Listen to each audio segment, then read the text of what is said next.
fabrics, to me, evoke elegance, luxury, quality, and creativity. They are canvases upon which we apply our art, which is sewing art, of course. As we study great techniques and methods of working with fabric, we can produce beautiful works of art with our sewing machines. Today, let's continue our sewing journey by exploring machine embroidery and a special segment on netting windows for quilting. Please join me for a creative time as I welcome you to my sewing room.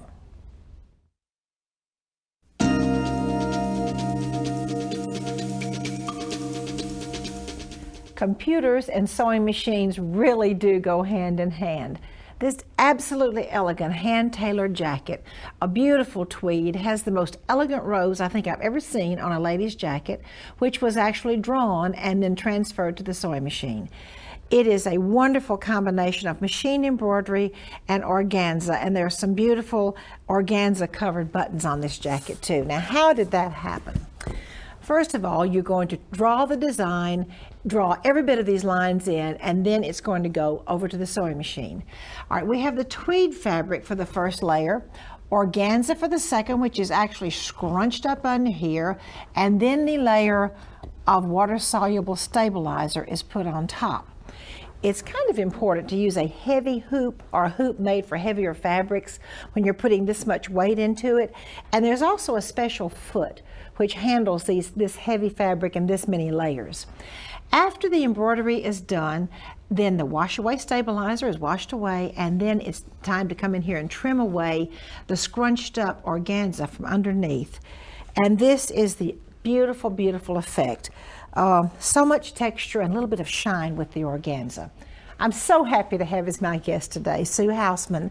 Sue is host of America Sews and America Quilts Creatively. Sue, welcome to the show.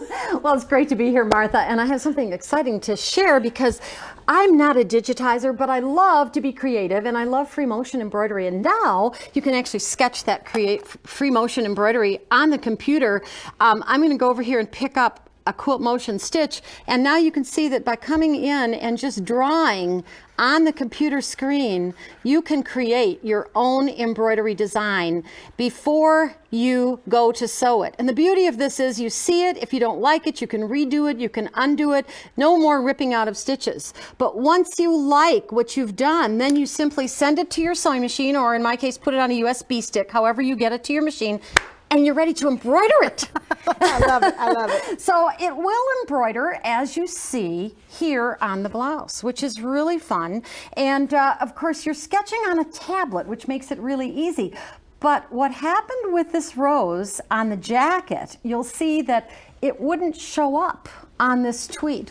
So that was why it needed to be done a little bit differently, because the design just didn't show up well enough, particularly in the 40 weight thread, but also even in the heavier weight threads. So by doing it over the organza, it gave it a really soft look of scrunched flower, and with 12 weight thread, more visible. And of course, when you use 12 weight thread, be sure to use a top stitch needle with that, because it has a larger, longer eye, and that will do a better job. So on your jacket fabric, you take, and this is the beauty too of making a jacket, because you can experiment, but with a temporary spray adhesive, spray the jacket and then scrunch up the organza in place on that jacket and kind of just pin it or tack it down in place, because you are going to cover this over with a water-soluble stabilizer. So the next thing would be to hoop it. Now in this case, we're using a special hoop with two different inner hoops, and you'd never use them together. The light inner hoop is pretty tight in there, but when you drop the hoop that says heavy, that will actually fit and have a lot more space around it for heavier fabrics, and that's what we're working with here today. So here you see our suit, the tweed, our scrunched organza, and on top that water-soluble stabilizer.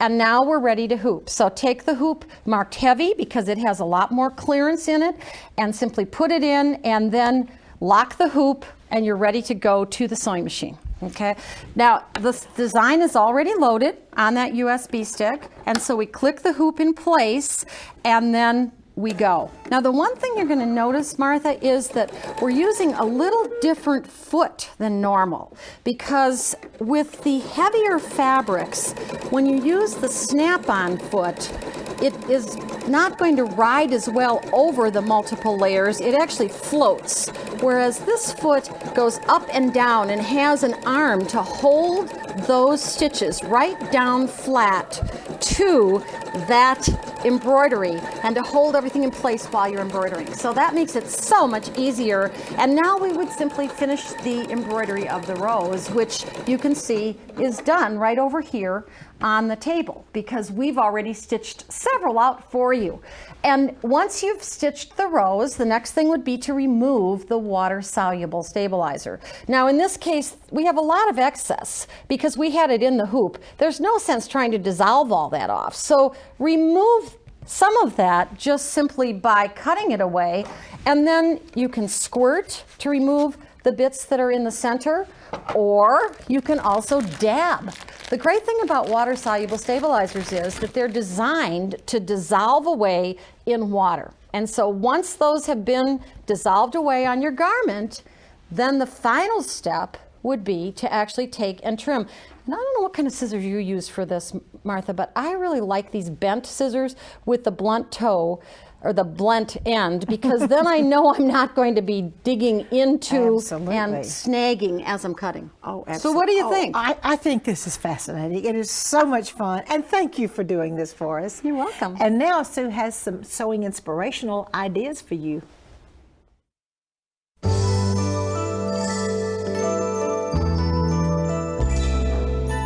Sue, tell us about this wonderful shawl. Well, Martha, this is basically a very inexpensive shawl with the same rose design. And what the beauty of this is, once you've sketched this and saved it to your stick or to your computer, then you can stitch it over and over and over again. Whereas with free motion embroidery, we know we'd never get it looking exactly the same. So it turns an inexpensive shawl into a designer piece that you can give as a gift or keep for yourself. I love it. You know how fond I am of these teddy bears. Well, the teddies have been so fun. They stitch in the hoop. So actually, Mr. Teddy was first with all his facial expressions and all his extra pieces and his clothes, and everybody loved Mr. Teddy, so he needed a family. So along came Mrs. Teddy and Baby Teddy. And we thought you'd especially like Mrs. Teddy, Martha, because her clothes all sew in the hoop, and they're heirloom clothes. Well, I do, and I think this little vest for Baby Teddy is so cute. Isn't that cute? A little cowboy vest. Little cowboy vest with a little fringe on it, all done in the hoop. All done in the hoop, and of course even the hat, the straw hat, all done in the hoop. So it's really fun. All the pieces sew out in the hoop, and then you simply assemble them on the sewing machine. So it's so easy. But I really wanted to show you more, Martha, and your viewers about this easy way of doing embroidery on the computer, because digitizing is something that is a little more difficult. This is simply drawing, and you simply load a picture onto the screen of the computer, and then using the tablet that comes with the program, you actually sketch the stitches over it. And anything you draw will become a stitch. Now the beauty of this is if you don't like it, you can undo it, or you can go in and edit it. But again, you can repeat it as many times as you like. So this Mountain View pillow, one of my favorites, if you had stitched this free motion, you know that once you'd stitched it, it would be hard to repeat it again. Now you can make one for everybody you know, because you simply stitch it over and over again. It's saved once you've designed it and sketched it on the computer.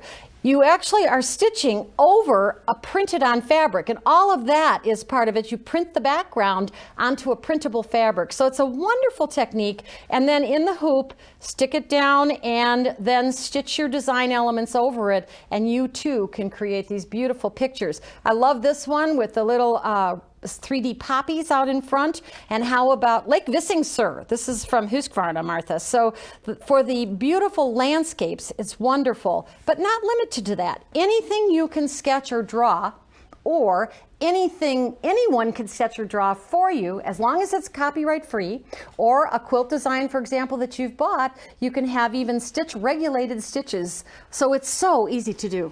Oh, these are just such fascinating things with computers and machine embroidery. And now Sue has a so quick, so easy project to share.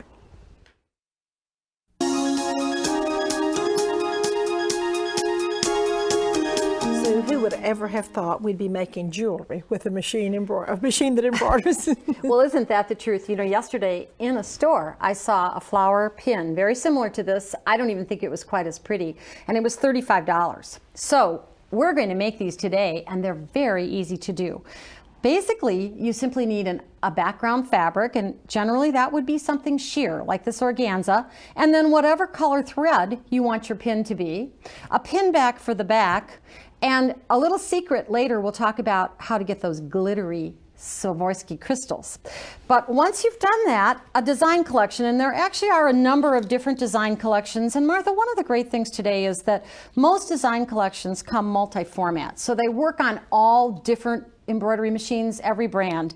But here's a little tip for you. In the smaller hoop sizes, like if you have a basic machine with a small hoop size, then you'll be doing these pieces or these elements individually, because you'll make several different pieces to make one pin.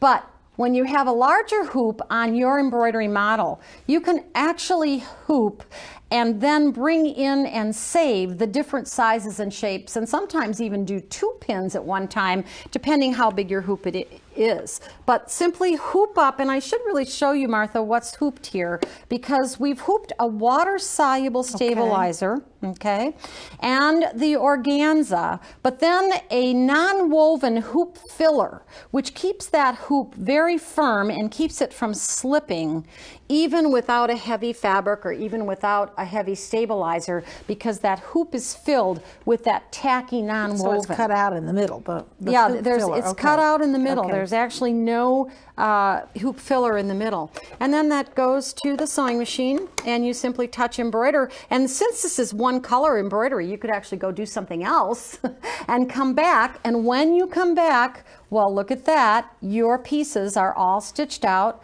Take them out of the hoop, of course, and dissolve away the water-soluble stabilizer. Now, the one thing I didn't mention earlier that's pretty important, I believe, with the flowers is that you use a matching thread on the bobbin so that your flowers are pretty on both sides in case people see them. Then the next step is to actually trim, and there's a lot of different choices of scissors. I think people need to experiment whether they like big scissors or little scissors. And of course, Lindee has a great tip for this kind of trimming. After she trims, she comes back and gets little wisps with a soldering iron, little wisps of the organza, and kind of like burns them away. But once you've done that, you simply stack them up and stitch them together, and in many cases that's done as the last step of the embroidery, and add some of those pretty crystals in the center, and you'll be amazed. Now, keep in mind, this would not just be for pins. And here's something that Lindee has shown where actually they're on some of the flip-flops in this case. But how about making interchangeable ones that go on with Velcro so that you can change them from one pair of shoes to the other? Or how about this? You could actually change the color on your shoe. What do you think? I think that is adorable. And it reminds me, when I was in high school, we always had shoe clips, and now we can make shoe clips again. You got it, shoe flowers. Shoe flowers. Sue, thank you so much. You're welcome. And next we have machine embroidery for you.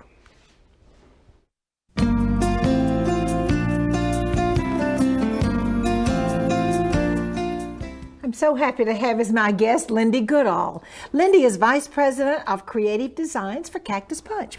Lindee, welcome to the show. Thank you, Martha. It's fun to be here. Good. What do you have for us today? Well, today we're going to do a little quilting project, and we're actually going to quilt this in the hoop. Quilting is so easy in the hoop, and I'd like for you to also notice that the thread I've used in here is not a solid color. It's sort of shaded, but it doesn't go from stripe to stripe to stripe. It blends. And that type of thread is this type of thread, and this is the one that I've used, but it comes in other colors as well. And it gradually shades along the thread, so you get a much softer look. This is a 30 weight cotton, and it makes a little bit bolder look than what you normally find with regular rayon 40 weight thread. All right. Now there's another trick with this little pillow, and that is that I've used a specialty hoop. And this hoop has 2 inner hoops. When I embroidered this, I used cotton for my top, 2 layers of batting, and a cutaway backing. And it was impossible to hoop in a regular hoop. That's pretty And thick. had I not had this brand new hoop, I would not have been able to do this embroidery with the 2 layers of batting. So this hoop comes with 2 inner hoops, and here is the one for regular fabric, and you can see that it very well holds this very thin organdy or organza, and I have this extra hoop holder in here so that if I were sewing a design that had no stabilizer, I could do this and it would hold just fine. But there's also another inner hoop, and it's for heavy fabric, and it has a lot of extra space in there that allows you to hoop all these thick fabrics together. And I know Sue talked about this earlier, but I just wanted to show you a little bit more about it. Now I have my fabric already hooped here, and you can see that I have my top fabric, my batting, and my backing. And the trick is that on this hoop there is a little clip, and you just flip this clip out to release it, and you flip it in, so it makes it real easy to snug it up. And then we would just put it in the machine and embroider. Now before I do that, I would like to point out that I have a special foot on here as well. This foot will float over those thicker layers of fabric much better than your regular embroidery foot, so you're going to need to check and see if you have a specialty hoop. I would also like to talk about the stabilizer I used. This is a heavy cutaway, and it's quite stiff, and the reason I did that was so that stitches would pull down and then the fabric would puff up a little bit more. And I'm going to bring that other sample back up here so that you can see how nice and puffy that is, because the stitches are pulling back down in there. You can do that on a little pillow top like I use, but you probably would not do it on a quilt. You would want to have your other fabric back there. Now if you did have another fabric back there, for example, here's a quilt. This is a little thinner batting, and this used also 30 weight cotton in the top, but on the back I'm using regular bobbin thread. And when you embroider a design on a quilt to use as a quilting design, you're probably going to be better off if you use the same thread in the top and in the bobbin, because our embroidery machines balance the threads a little bit differently. When we embroider, the top thread is pulled to the bottom, and so you're going to see it look a little bit differently on the back. And I don't think you're going to have an easy way to really balance it the way we would normally do on a sewing machine. So I would recommend that if you're using a fancy thread like this in the top, that you also wind your bobbin and put it in your bobbin. This is a little bit heavier, as I said earlier, and I use the same needle that I use for 40 weight rayon. So you can get excellent results with these heavier threads. Oh, Lindee, thank you so very much. It's always such a pleasure to have you here and learn more about our embroidery machines. Thank you, Martha. And now I have a quilting square for you.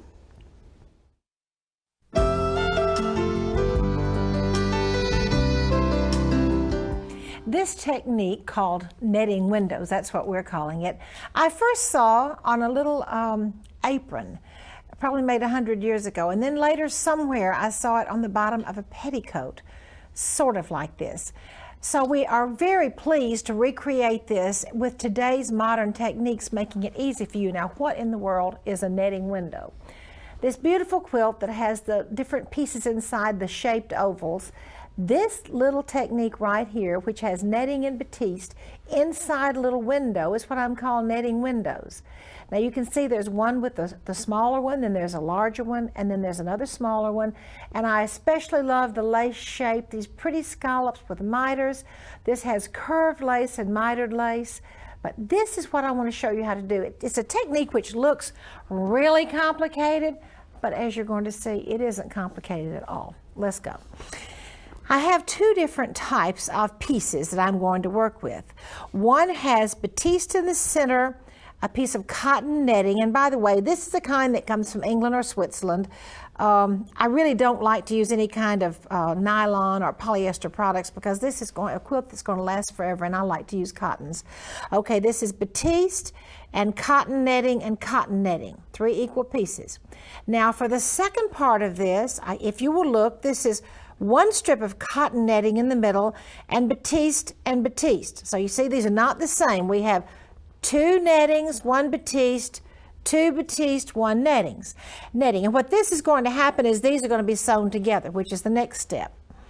Okay, I have done just a tiny little, it's probably between about 1/8 of an inch actually, and it is sewn the straight strip to the straight strip, but it is a seam allowance. There's no rolling and whipping on this. Now you can see I have netting, batiste, netting, batiste, netting, batiste.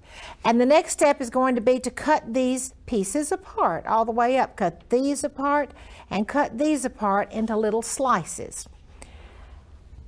And I'm going to put them together every other one. And I kind of have a 9 patch here, don't I?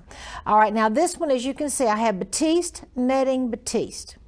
Netting, batiste, netting. Batiste, netted, netting, batiste, and the same thing on the top one. And I'm going to fold one over the other, do a little narrow straight seam and fold it out, fold one back, do a narrow straight seam and fold it out, and that makes my little center section, which will be the netting windows. The next technique is a lot of fun to do. I want to do a Madeira window. So I'm going to use wash away basting thread, either in the top or in the bobbin or both, and I'm going to stitch around this square, which will be the window part, stitch around the square with the wash away basting thread. Then I'm going to come in and slice it and cut away this whole center section, leaving about a 1/4, maybe even a 1/8 inch seam allowance. Then I will turn it to the wrong side or turn it on itself, making a completely finished window. And what's going to happen with the wash away basting thread? I spray it, I wet it, I put a press cloth over it, and I iron it until it is bone dry. In other words, I've melted that basting thread.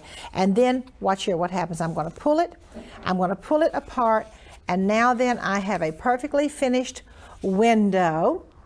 And you probably guessed what I'm going to do. I'm going to slip that little piece I just made behind the window, and I'm going to then put it on top of the alternate piece of fabric, which is the green quilt in this case, and then I'm going to straight stitch all the way around it, and there is my netting window. Won't you join me in my parlor to see one of my beautiful pieces from my vintage collection?